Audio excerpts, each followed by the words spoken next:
Olá, meus queridos alunos. Vamos dar continuidade hoje aqui à nossa matéria, falando aí referentemente à organização do Estado. O material postado, a parte escrita já está disponível para vocês e agora começamos justamente a trabalhar e dar continuidade aqui sobre a nossa questão de organização do Estado, considerando as duas últimas aulas. As duas últimas aulas, é importante falar, né? Tratamos aí da questão da união, falamos aí também das questões inerentes ao Estado, e hoje falamos aqui, iremos falar e trabalhar as questões inerentes ao município.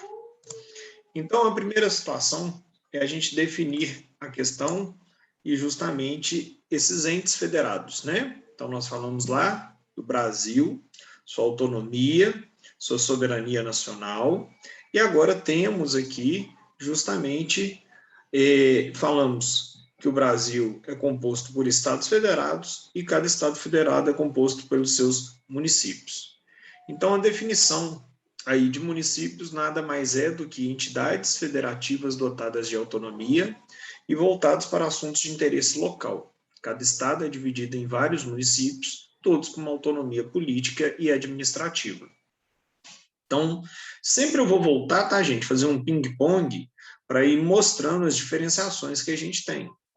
Então, quando a gente falou a nível de união, nós falamos que a união tem o seu poder próprio também, e que a união tem a sua justiça comum, a sua justiça própria, ela tem o seu poder executivo próprio e tem o seu poder legislativo próprio. O Estado também ele tem seu poder executivo próprio, seu poder legislativo próprio e o seu poder judiciário próprio, né? E o município, ele serve justamente para ter a sua autonomia e buscar a solucionar casos e assuntos de interesses locais, ou seja, que estão adstritos dentro do próprio município. No caso de Minas Gerais, como exemplo, nós temos a divisão do estado de Minas Gerais dotada de 853 municípios. É o estado brasileiro com o maior número de municípios que a gente tem. E todos os seus municípios, turma, são dotados de autonomia política e administrativa. Ou seja, todos os municípios têm o seu poder executivo próprio, né, que é justamente o prefeito com toda a sua equipe que faz a gestão municipal, e tem a sua autonomia aí também administrativa no que pertine aí à gestão das questões municipais ali dotadas e atinentes ao município. Então, nós temos aqui o município, que é englobado pelo Estado, e o Estado que é englobado pela União. A gente fala, assim, então, dessa estrutura de uma forma muito tranquila.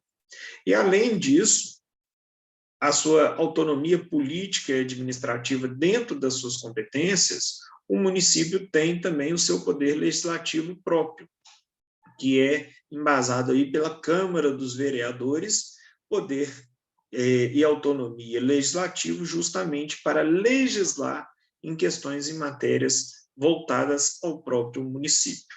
Tá? Então, os municípios, como o próprio artigo 1º da Constituição fala, integram também a República Federativa do Brasil. Então, a nossa federação ela é dotada de estados e de municípios, ok? Continuando, todo município, turma, é regido por uma lei orgânica, a gente chama LO, né? Abrevia isso aí de LO.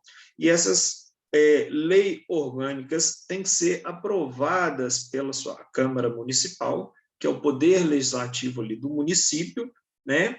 E essas leis orgânicas são votadas em 2 turnos.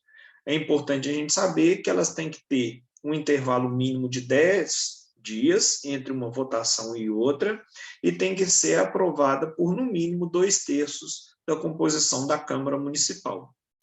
E a própria Câmara Municipal que vai promulgar a lei orgânica do município.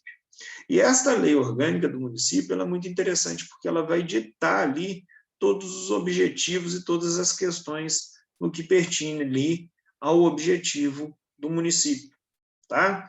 Que é questões administrativas, executivas, tudo aquilo que o município tem objetivo e tudo aquilo que o município preza em questão de organização e de composição.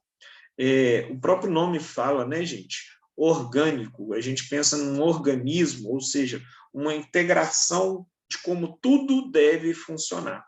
Então, a organização do município sempre é feita e sempre disciplinada por uma lei orgânica.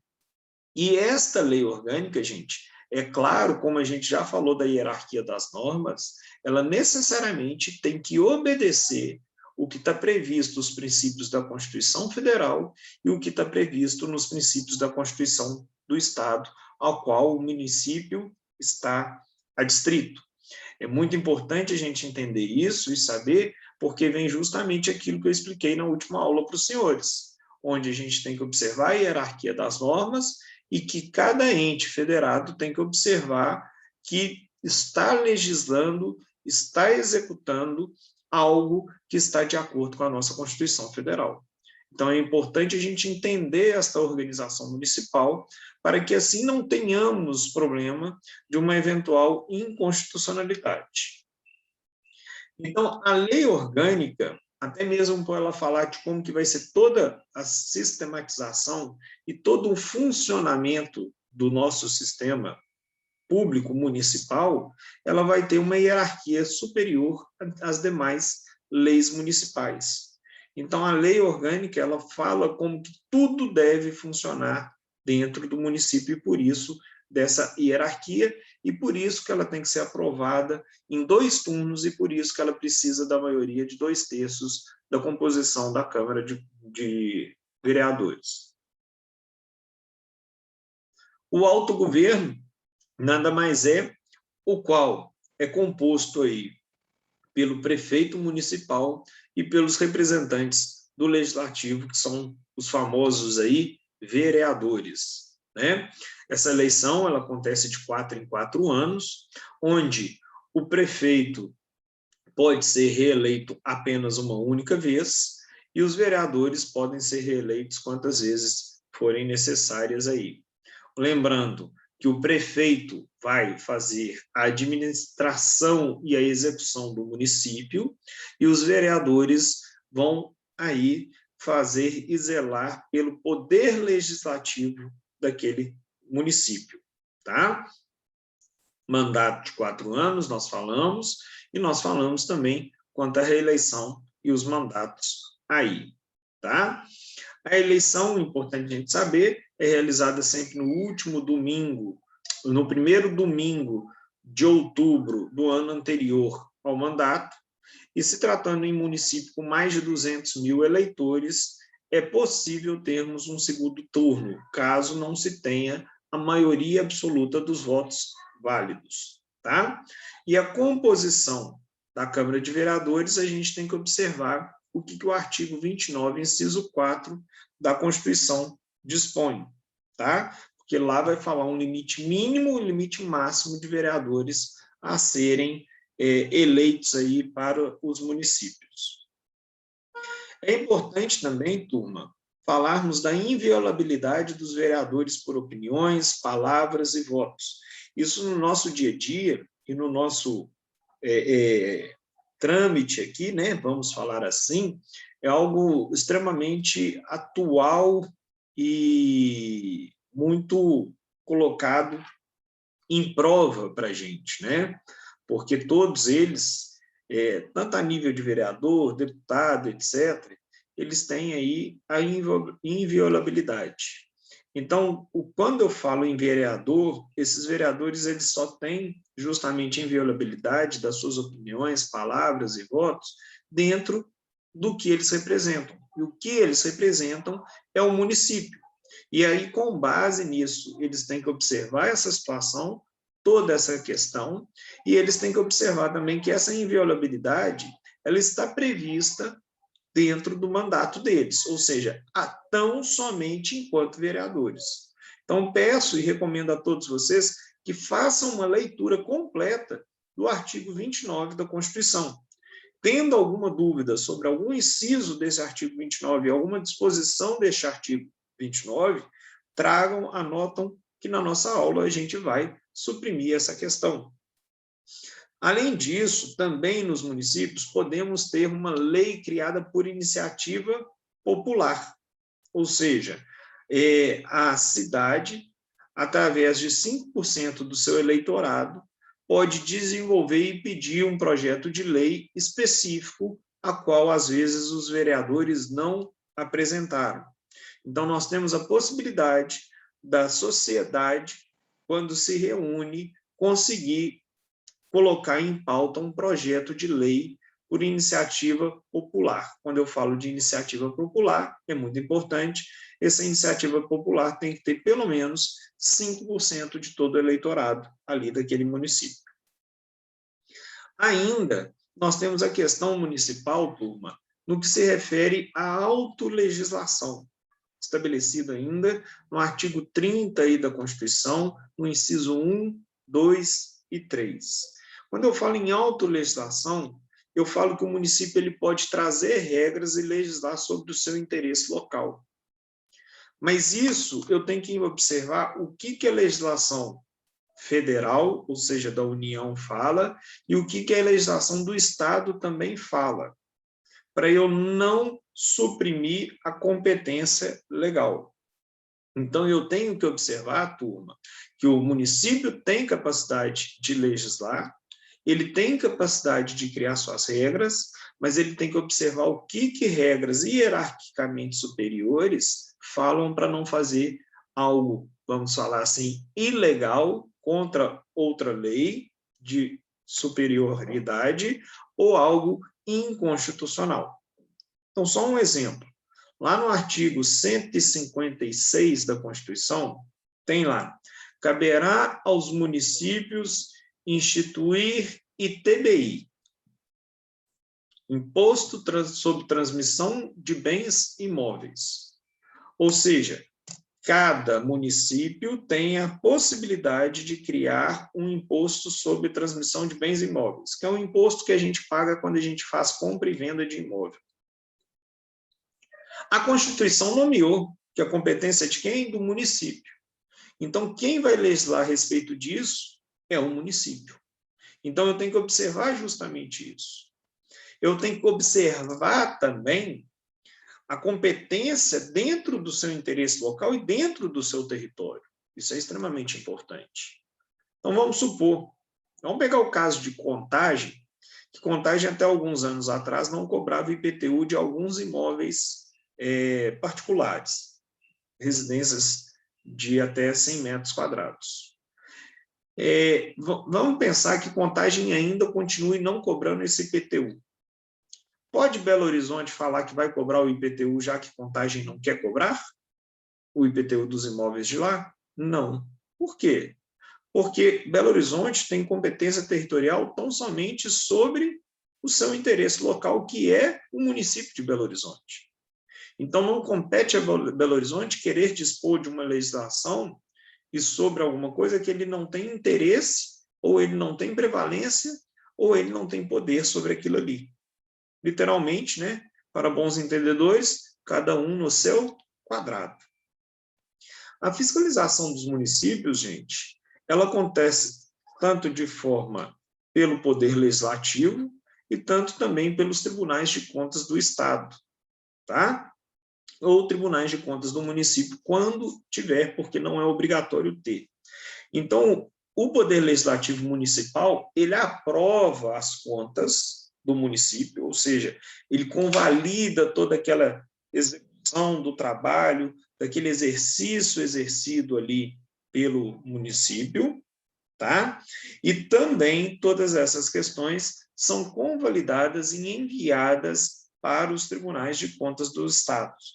Então, exemplo, toda prestação de conta municipal feita pelo poder do chefe executivo, prefeito de Belo Horizonte, é levado à aprovação da Câmara dos Vereadores de Belo Horizonte.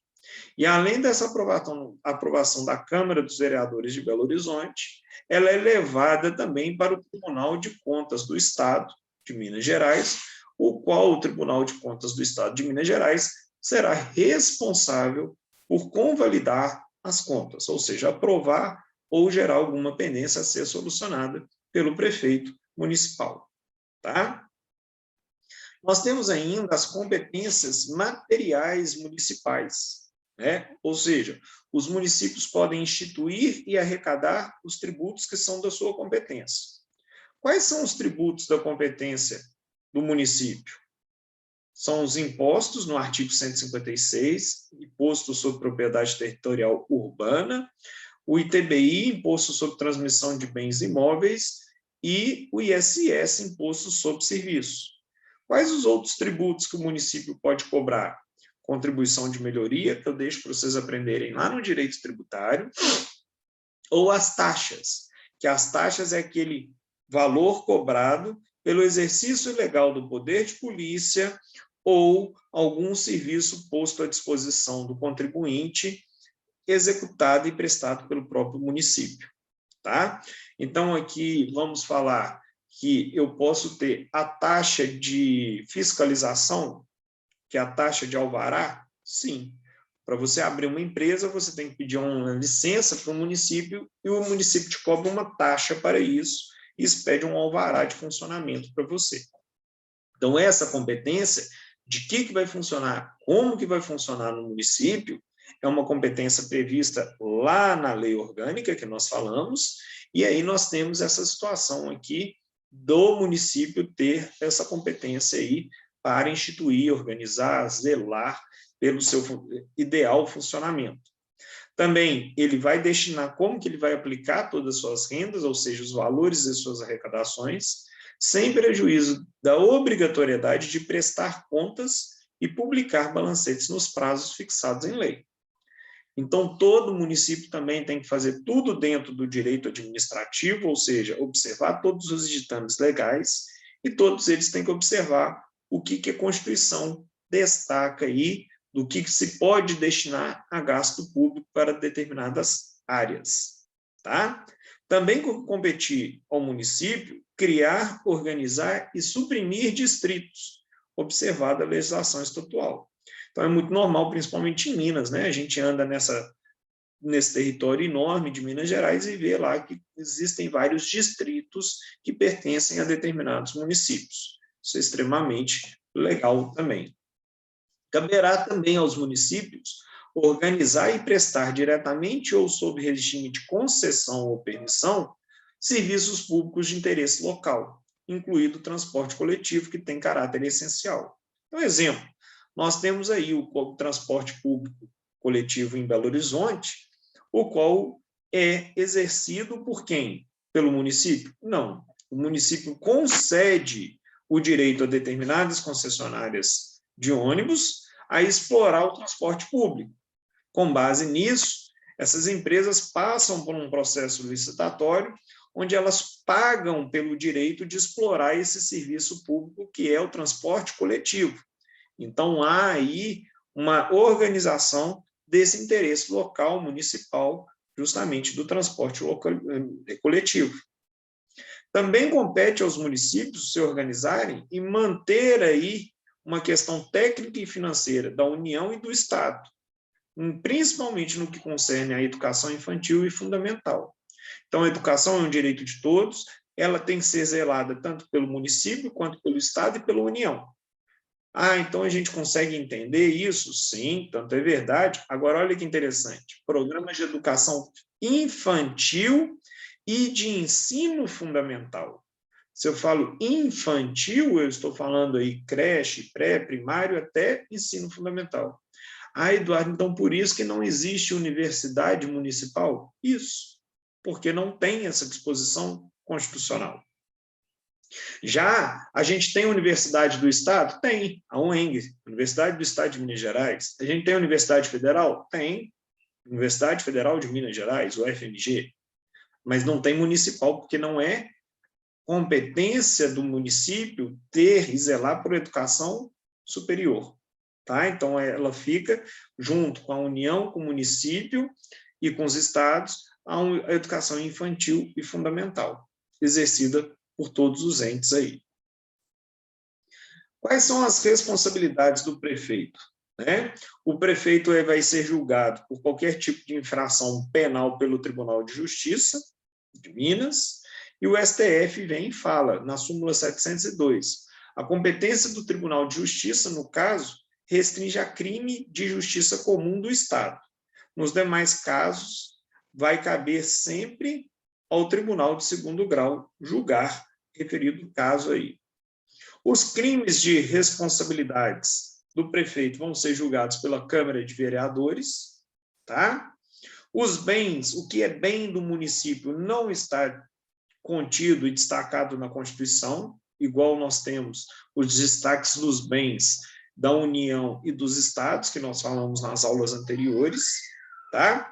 E o município tem um corpo próprio também de funcionários e servidores públicos. Para quê? Para fazer a sua gestão, para fazer a sua administração e realizar todas as suas obrigações legais aí. Já falamos, voltamos a trabalhar isso, que não temos poder judiciário no município, tá? E que para você criar um novo município, juntar um município com outro, incorporar um com o outro, ou desmembrar um em dois, ou extinguir, no caso, eu estou falando aí de um ser incorporado por outro, nós precisamos aí observar os termos do artigo 18, parágrafo 4º da Constituição, que traz aí para a gente alguns requisitos. Olha só, a criação, incorporação, fusão e desmembramento de município tem que se dar por lei do Estado. Dentro do que a Lei Complementar Federal fala, vai depender de consulta prévia, que é um plebiscito. O que é o plebiscito? Eu chamar a sociedade daquele município envolvido ou dos municípios envolvidos, né? Fazer um estudo de viabilidade, se é legal juntar um município com outro, ou separar ou criar outro, e pedir a opinião de todas essas pessoas que envolvem esses municípios, se concordam ou discordam com tais questões, e apresentar isso dentro de uma lei, dentro de uma legalidade, né?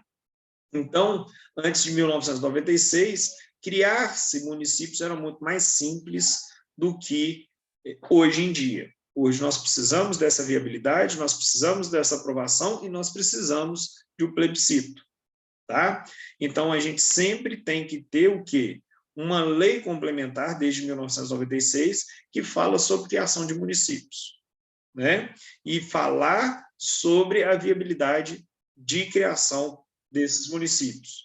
Então, com base nisso, por não termos ainda uma legislação a nível federal de como que deve ser feito isso, desde 1996, a gente tem essa segurança aí quanto à criação de municípios. Minas Gerais é o maior exemplo disso, né, com 853 municípios. Então, esse artigo 18, parágrafo 4º da Constituição, traz aí uma eficácia limitada, falando que, não tendo essa lei complementar, o que é a lei complementar? O que vai falar o que a Constituição estipulou, que está lá no artigo 18, parágrafo 4º, eu não posso criar sem suprimir ela. Então, este município novo que quer ser instituído ou criado, ele tem que obedecer e tem que aguardar a criação de uma lei complementar, né? Então, entre essa criação da lei complementar, a gente tem que observar a emenda constitucional e essa ação direta de inconstitucionalidade que está em trâmite ainda, que é a número 2.240, né? Então, a emenda constitucional de 57 veio e ela acrescentou na DCT. O que é a DCT? Emenda à Constituição é justamente o quê? Você criar uma nova disposição no que está na Constituição. E o que é a DCT? Ato das Disposições Constitucionais Transitórias. O que é isso? O Brasil passa por um período da Constituinte, de 85 até 1988, o qual ele promulga a sua Constituição em 88. E, ao promulgar a Constituição, nós temos o ato das disposições constitucionais transitórias, ou seja, saímos de um regime de Estado militar para um regime de Estado democrático de direito e temos essas disposições da Constituição que se dão de forma o quê? Transitórias. Então, o artigo 96 da ADCT, ele vem convalida criação, fusão, incorporação de municípios, né? cuja lei foi criada até 2006, desde que atendido o que o Estado determinou e tenha sido feita essa pesquisa. Então, de 2007 para frente, o STF está com a decisão de que não se pode criar novos municípios até que tenha uma lei complementar federal, ou seja, criado pelo Congresso Nacional para estipular regras de criação de novos municípios. Tá? Então, um exemplo que a gente tem, e que sempre é cobrado em prova, turma, é a ação direta de inconstitucionalidade 4992, que fala da criação do município de Extrema, em Rondônia. E o STF suspendeu a lei que criou o município em questão. Tá? Então, fica aí alguns casos para vocês lerem a respeito e pesquisar aí, que é bem interessante. O Distrito Federal, gente, faz parte também da nossa República Brasileira, né? E foi criado justamente para abrigar a sede do Estado, que não integra nenhum Estado membro. Então, o Distrito Federal é uma pessoa jurídica também de direito público interno, tem a sua autonomia, tem sua forma própria de governo, tem a sua autolegislação e autoadministração. Só que Brasília é a capital federal. Então, nos termos da Lei Orgânica de Brasília, é a capital da República Federativa do Brasil, é a sede do governo do Distrito Federal. Então, Brasília é a sede do governo do Distrito Federal. Então, o Distrito Federal vai se organizar em região administrativa e proíbe a divisão do Distrito Federal em municípios. Isso está lá no artigo 32 da Constituição. Ou seja, o Distrito Federal ele tem aí suas regiões todas administrativas e não pode ser dividido em municípios. Então, o Distrito Federal ele tem a competência tanto quanto municipal, estadual. Tá? Olha só o que o artigo 32 da Constituição fala. O Distrito Federal, vedada é proibida a sua divisão em municípios, rege-se por lei orgânica própria, que também é votada em 2 turnos, com interstício mínimo de 10 dias, aprovada por 2/3 da Câmara Legislativa, ou seja, a mesma regrinha de município que a gente está aprendendo desde o início da nossa aula de hoje, que vai promulgar esta lei atendidos os princípios que estão estabelecidos na Constituição. Então, o município federal, o parágrafo 1º fala, são atribuídas as competências reservadas a Estado e aos municípios. Então, o Distrito Federal nosso aglomera tanto a competência estadual e municipal também, ok? O Poder Executivo do Distrito Federal e os territórios. Governador do Distrito Federal é eleito por mandato de 4 anos, tem direito a uma única reeleição. O Poder Legislativo do Distrito Federal tem a sua Câmara Legislativa, pelos seus deputados distritais, e o Poder Judiciário tem o Poder Judiciário e o Ministério Público do Distrito Federal, que são as competências da União. Tá? Então, cabe à União organizar e manter também, turma, Polícia Civil, Polícia Militar e Corpo de Bombeiro Militar do Distrito Federal. Então, é diferente isso quanto ao Distrito Federal e outros, bem como prestar assistência financeira ao Distrito Federal para execução de serviços públicos por meio de fundo próprio. Cuidado, pegadinha de prova, a Defensoria Pública do Distrito Federal é organizada pelo próprio Distrito Federal. Tá? Então, essas peculiaridades do Distrito Federal é importante vocês observarem. Os territórios do Distrito Federal não fazem parte da federação e não têm autonomia. Então, o Distrito Federal é apenas uma única territorialidade, integra a União e é considerado o quê? Uma autarquia federal. Eles são criados por lei federal e este procedimento pode ser usado para transformação em Estado ou sua reintegração ao Estado de origem. Os governadores dos territórios são nomeados pelo presidente da República após a aprovação do Senado Federal, está lá no artigo 84. Não tem representante no Senado, mas lá a eleição dos deputados federais. Tá? se tiverem mais de 100 mil habitantes, possuirão um poder judiciário próprio, membros do Ministério Público. Depois, turma, vai caber à União também organizar e manter o Poder Judiciário, o Ministério Público e a Defensoria Pública, bem como legislar sobre a organização judiciária e administrativa desses. E as fiscalizações desse território vai ser sempre do Congresso Nacional, com o parecer do Tribunal de Contas da União. Então, lembramos lá que quando a gente falou dos municípios em caráter geral, a competência e a composição era sempre feita pela Câmara de Vereadores e sempre observada também por conta de quê, turma? Sempre observada também por conta do Tribunal de Contas do Estado. Aqui é diferente, Congresso Nacional e Tribunal de Contas da União. E aí, o artigo 19 traz a vedação, que vai impedir que a União, Estado, Distrito Federal e município estabeleça, vai impedir aí qualquer ente da federação estabeleça culto religioso ou igreja, ou atrapalhar o funcionamento, ou manter eles como uma relação do governo. Ou seja, isso faz com que tenhamos livre liberdade de expressão. Tá? Isso foi uma grande conquista também do Poder Constituinte de 1988. Tá? Também vamos impedir que qualquer ente da federação recusam documentos que têm fé pública ou criar distinção entre brasileiros. Então, nenhum ente da federação pode agir de forma arbitrária e discriminatória quanto à questão de crenças, quanto a questões de documentos de fé pública ou quanto às distinções de raça ou gênero. Então, por hoje, nossa aula baseia-se nessas questões municipais, nessas prevalências municipais, e ficamos aqui por enquanto.